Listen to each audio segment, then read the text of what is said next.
أعوذ بالله من الشيطان الرجيم. بسم الله الرحمن الرحيم.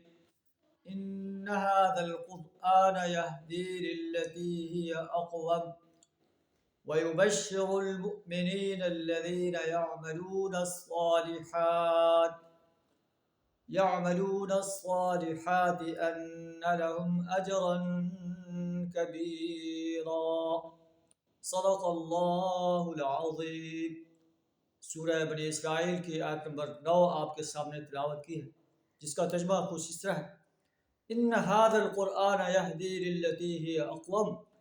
حقیقت یہ ہے کہ یہ قرآن وہ راستہ دکھاتا ہے جو بالکل سیدھا ہے. جو لوگ اسے مان کر بھلے کام کرتے ہیں انہیں خوشخبری دیتا ہے ان لہم اجرا کبیرا، کہ ان کے لیے اجر کبیر. اور جو اس کی دعوت کو نہیں مانتے ان کے لیے اللہ کا قرآن کہتا ہے اعتدنا لہم عذابا الیما.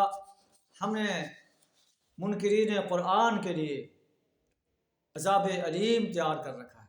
ہمیں بھی اپنے گریبان میں جھانکنا چاہیے. ہم اپنے آپ کو مومن کہتے ہیں، مسلم کہتے ہیں. کیا ہم اللہ کے قرآن کے آرڈرز پر عمل کرتے ہیں؟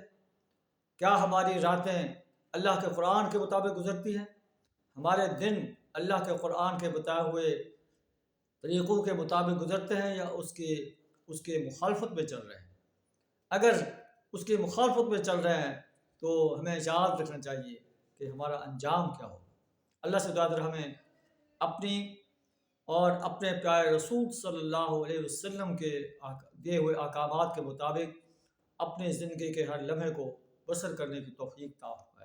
وآخر دعوانا الحمد للہ رب العالمین.